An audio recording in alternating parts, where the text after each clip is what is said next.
여호수아 23장 14절부터 16절 말씀 마음을 집중하시고 함께 읽어보십니다.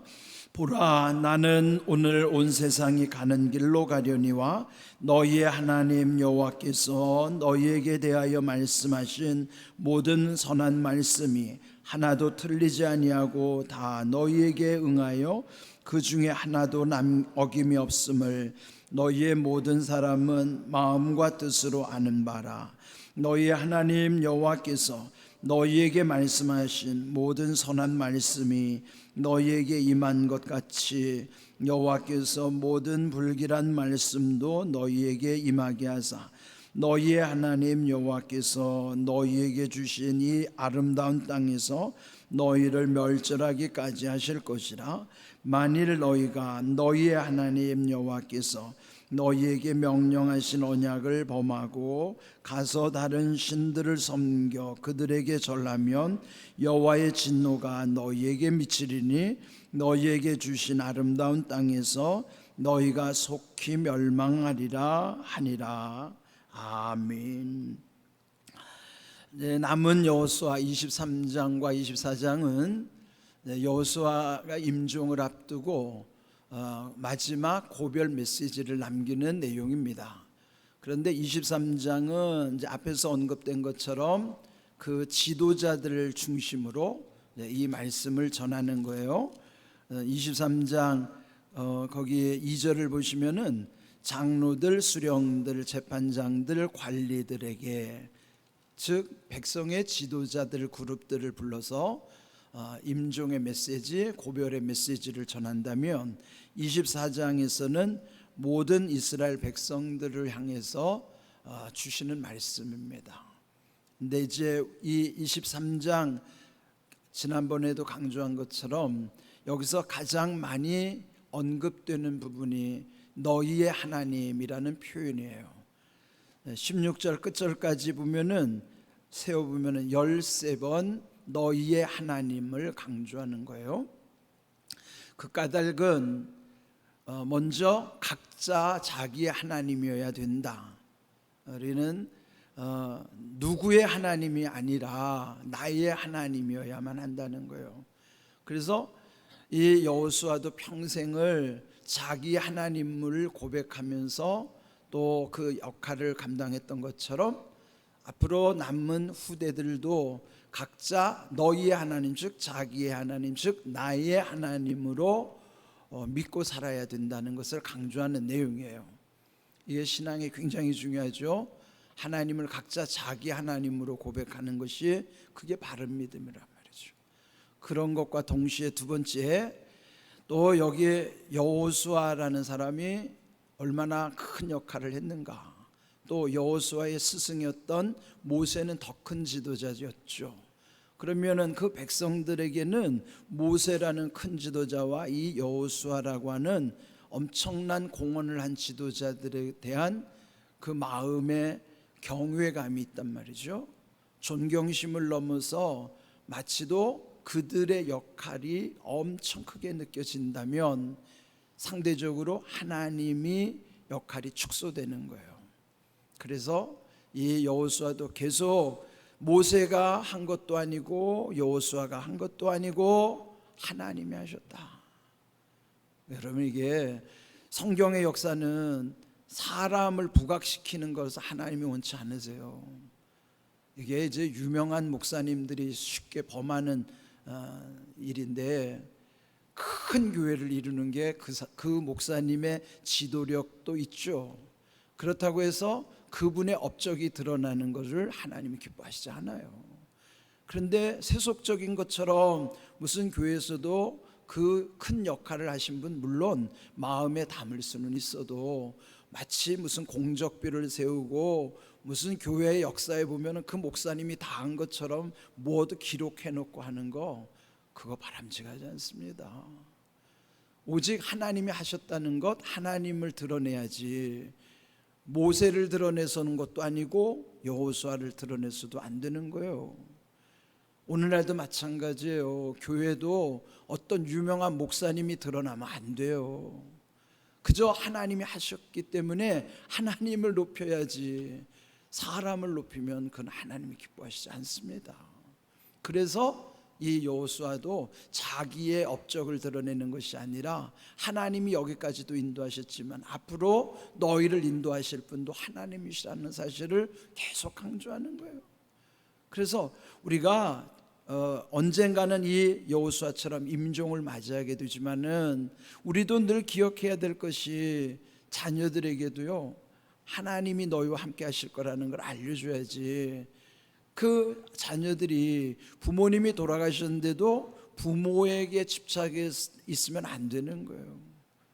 모든 것이 하나님께 집중되도록 해야지 어떤 사람이 부각되거나 사람이 드러나면 안 되는 것입니다. 그래서 계속 너희의 하나님이라고 강조하는 내용이에요. 그러면서 여기 이제 마지막 14절은 경고의 내용인데요, 여기에 보시면은 14절 보라 나는 오늘 온 세상이 가는 길로 가려니와, 그는 뭐요? 어차피 자기 시대가 끝나면 누구든지 임종을 향하여 가는 겁니다. 너희의 하나님 여호와께서 너희에게 대하여 말씀하신 모든 선한 말씀이 하나도 틀리지 아니하고 다 너희에게 응하여 그 중에 하나도 어김이 없음을 너희 모든 사람은 마음과 뜻으로 아는 바라. 그 마음과 뜻이라는 것은 예수님이 말씀하신 대로 마음을 다하고 목숨을 다하고 뜻을 다하는 것은 그 자기 전체를 의미하는, 전 인격을 통해서 하나님이 어떤 분이신가를 아는 거예요. 그는 하나님의 말씀, 그 선하신 말씀은 하나도 틀리지 않았고 어김이 없고 다 응하였다 하는 겁니다. 근데 이 말씀은 우리 마음에 깊이 새겨져야 되는 거예요. 하나님이 하시는 것이고 하나님이 오르신 거예요. 그런데 그 다음 15절이 아주 중요한 말씀이죠. 또 너희의 하나님 강조하면서 여호와께서 너에게 말씀하신 모든 선한 말씀이 너에게 임한 것 같이 여호와께서 모든 불길한 말씀도 너희에게 임하게 하실 것이다. 그는 뭐예요? 모든 선한 말씀과 모든 불길한 말씀이 뭐예요? 순종하면 복을 받는다는 말씀은 선한 말씀이지만 불순종하면 저주를 받을 것이라는 건 불길한 말씀이에요. 그러니까 여러분, 복음 안에는요 구원과 심판이 함께 담겨 있는 것처럼 구원은 선한 말씀이지만 심판을 당하는 것은 불길한 말씀이라고요. 그러니까 말씀 안에는 이 양면성인 게 다 들어있어요. 선한 말씀과 불길한 말씀이 다 들어있다고요. 그러면 우리에게는 선한 말씀이 이루어져야 복인 것이지 불길한 말씀이 이루어지면 그게 지옥 가는 거예요. 그러니까 우리도 말씀을 받을 때에 그는 자기가 선택하는 거라고요. 내가 하나님 앞에서 순종하느냐 불순종하느냐는 자기 몫이란 말이에요. 자기가 선택하는 거예요. 복을 받는 것도 자기 몫이고 또 저주를 당하는 것도 그것도 결국은 자기가 잘못한 탓이란 말이에요. 그러니까 여기서 모든 선한 말씀과 모든 불길한 말씀을 함께 생각해야 되는 거예요. 이 귀한 말씀 가운데 여호수아가 그들에게 경고하는 것인데요, 그러면은 너희 하나님 여호와께서 너희에게 주신 이 아름다운 땅에서 결국은 멸절할 것이라 그랬어요. 그런데 그 말씀을 다시 16절에 만일 너희 하나님 여호와께서 명령하신 언약을 범하고 그 약속을 지키지 않고 다른 신을 섬기는 것, 그들에게 절하는 것, 그 뭐예요? 우상 숭배하면 하나님의 진노가 너희 가운데 미칠 것이요 결국 아름다운 땅에서 속히 멸망할 것이다. 근데 여기서 보세요. 아름다운 땅이 뭐예요? 아름답다고 하는 것이 이 굉장히 중요한 표현이에요. 이 히브리 말에서는 토브라는 말이 아주 중요한 개념이거든요. 토브라는 거는요, 하나님이 천지를 창조하신 다음에 그 천지를 창조할 때마다 보시기에 좋았더라라는 말이, 좋았다는 표현이 토브예요. 그 표현이 아름답다는 표현이에요. 그것이 좋다는 표현이기도 하지만 선하다는 표현이기도 해요. 히브리어의 토브는 적어도 세 가지 의미가 있어요. 좋다, 선하다, 아름답다. 이 세 가지 의미가 함께 담겨져 있는 게 토부라고 하는 거예요. 그러면 그들이 임한 땅이 토부의 땅이에요. 거기에는 좋은 땅이고 하나님이 예비하신 선한 땅이고 그 땅은 아름다운 땅이란 말이에요. 그러면 그 토부의 땅에서 잘 되는 것이 당연한 것인데, 그런데 그 토부의 땅에서 망할 것이다. 이게 얼마나 안 어울리는 표현이냐 말이에요. 예? 잘 돼야 하는 곳에서 잘 되는 것이 당연한 것이지, 잘 돼야 하는 땅에서 안 됐다? 그거는 안 맞는 표현이죠. 여러분, 이게 중요하다고요. 우리가 신앙생활하면서 특별히 교회를 다니면서 지옥 가는 사람 있을까요? 없을까요? 있어요. 예수님 마태복음 7장 21절 말씀대로 주여 주여 하는 자마다 다 천국에 가는 게 아니라 아버지의 뜻대로 행하는 자라야 천국에 갈 수 있다는 건 뭐예요? 주여 주여 하는 사람이 다 교회 안에 있잖아요. 근데 문제는 교회 안에는 행하는 사람이 있고 안 행하는 사람이 있어요. 행하는 사람에게는 선한 말씀이 이루어지지만 안 행하는 사람은 아무리 주여 주여 외쳐도 그 사람에게는 불길한 말씀이 이루어지는 거란 말이에요. 그러니까 교회 안에도 지옥 갈 사람이 있어요. 그러면은 이 교회라는 거는 아름다운 땅이란 말이죠. 그 아름다운 땅에서 망하는 사람이 있다니까요. 그러면 제일 불쌍한 사람이 뭡니까? 교회 다니다가 지옥 가는 사람이 제일 불쌍한 사람이지. 그게 우리가 두려워해야 될 일이란 말이에요. 그럼 뭐예요? 믿으려면 제대로 믿으란 말이에요. 엉터리로 믿지 말고. 여기 앉아가지고 믿지도 않으면서 주여 주여 하고 아무것도 순종 안 하면 그 사람 지옥 간단 말이에요. 복음을 제대로 받아들여야 된단 말이에요. 제대로 믿자 말이죠. 안 믿다가 지옥 가는 거는 그건 어쩔 수 없고 당연한 일이지만, 아니 믿는 것 같았는데 교회 다니다가 지옥 가는 인생이 제일 불쌍한 거 아닙니까? 여기 지금 그 표현이에요. 아름다운 땅에서 멸망할 거다. 그 아름다운 땅이 잘 돼야 되는 땅인데 불순종하다가 망했다? 그게 최악이란 말이죠. 이런 현실이 우리 속에 있어요. 그래서 오늘 이 말씀을 잘 깊이 새기셔야 된다고요. 우리는 이 신앙생활에 들어온 건 이미 아름다운 땅에 들어와 있어요. 그러면 여기 아름다운 땅에서 해야 되는 것은 선한 말씀이 이루어지려면 순종 가운데 복을 받는 사람이어야지만 되죠. 그런데 불순종하면 불길한 말씀이 이루어져서 결국 망한다는 거예요. 그 망하는 종착점이 어디예요? 거기가 지옥이라고요. 그러니까 우리가 이거를 늘 기억해야 돼요. 그렇게 살았던 한 사람이 있어요. 그 사람 여러분 잘 아는 불교의 여러분 유명한 성철 스님 알죠?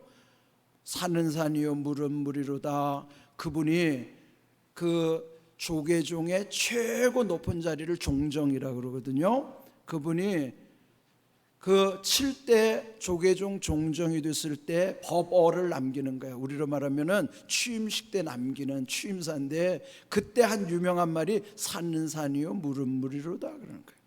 근데 그분이 81세에 돌아가시면서 남긴 말이 있어요. 그게 뭐냐면, 유명한 고승들이 마지막 죽을 때 남기는 걸, 그러면 죽는 걸 열반이라고 그러죠. 그 열반에 들면서 남기는 글을 열반송이라고 그래요. 열반송. 그래, 여기에 성철 스님의 마지막 죽을 때 한 말을 한번 잘 보세요. 한평생 무수한 사람들을 속였으니 그 죄업이 하늘에 가득 차서 수미산보다 더하도다. 산채로 무간지옥에 떨어져 그 한이 만갈래이니 한 바퀴 붉은 애는 푸른 산에 걸렸도다. 이게 성철 스님 마지막 얘기예요. 그 무슨 말이에요? 자기는 평생을 살면서 무수한 많은 사람들을 속였으니 그 죄 때문에 나는 살아있는 채로 지옥에 떨어진다고 지금 고백하는 거예요. 근데 불교에서 이거 어떻게 해석하는 줄 알아요? 이건 반어법이다. 왜? 그분이 살아생전에는요 이렇게 말을 뒤집어 하는 말을 많이 했거든요. 뒤집는 말을 많이 했어요. 그거는 역설적으로 하는 표현이에요. 그럼 뭐냐, 반대로 말한다는 거예요. 근데 저는 그렇게 안 믿어요. 왜? 죽을 때는요 사람은 진실만 말하는 거예요. 평생을 역설을 말하다가도 뒤집어 말하다가도 죽을 때는 진실을 말한다고요. 만약에 이걸 해석을 어떻게 하느냐의 차이거든요. 그런데 만약 이 사람이 진실을 말했다고 해보세요. 그거 책임질 수 있어요? 그런데 그 사람이 죽을 때 남긴 말을 이거는 그분이 반대로 말한 겁니다. 그 자기 해석이지. 실제로 그렇다면 어떻게 할 건데요? 저는 이건 진실이라고 믿어요. 왜? 사람이 죽을 때는 결코 역설을 말하지 않아요. 진실을 말하는 거라고요. 그러면 성철은요, 평생 자기가 많은 사람들에게 한 말이 속였다는 것을 알고 죽을 때 나는 이제 지옥에 떨어진다라고 고백하는 내용이라고요. 이거는 정직한 고백이에요. 그런 의미에서 성철 스님은 존경의 대상이 될 수 있어요. 왜? 사실대로 말을 하니까. 그러니까 이거를 어떻게 해석하느냐의 차이인데요, 불교에서는 이건 역설이다. 그런데 무식한 기독교인들이 이거를 그게 사실이라고 막 얘기한다는. 저는요, 사람이 죽음을 전제로 할 때는 진실만을 말하는 거예요. 그렇다면 이게 사실이라면 어떻게 할 건데요? 이거 굉장히 중요한 역설이, 이게 정말 중요한 말씀이라고. 그러니까 우리가 이 아름다운 땅에 살다가 멸망하면은 그것도 참 초라하지만, 이분은 평생도록 진리를 말해왔는데 마지막 죽을 때는 나는 많은 사람을 속였구나, 그래서 나는 지옥에 간다. 이거 우리가 굉장히 중요하게 경각심을 가져야 돼요. 예? 저도 목사하면서 내가 살지 않으면 나도 평생 강단에서 속이면서 사는 거예요. 저도 그게 두려운 거라고요. 나도 지키지도 않는 거를 나는 직업상 목사니까 직업적인 말만 하다가 가면 나는 속이는 거예요. 나도 그렇게 될 수도 있다고요. 저는 그게 두렵습니다. 그래서 정말로 이 새벽마다 깨어있는 말씀 전하려고 그렇게 몸부림치는 거예요. 이 말씀을 확실히 들어야 돼요. 아름다운 땅에 살면 복을 받아야지, 아름다운 땅에 살다가 멸망당한다면 이거 안 되잖아요. 오늘 주신 말씀을 깊이 새기셔야 돼요. 제대로 믿자 이 말이에요. 예수님 제대로 믿어야 돼요. 이런 귀한 은혜 가운데 여러분이 아름다운 땅에서 복을 받는 은혜가 있기를 주님의 이름으로 축복합니다. 아멘.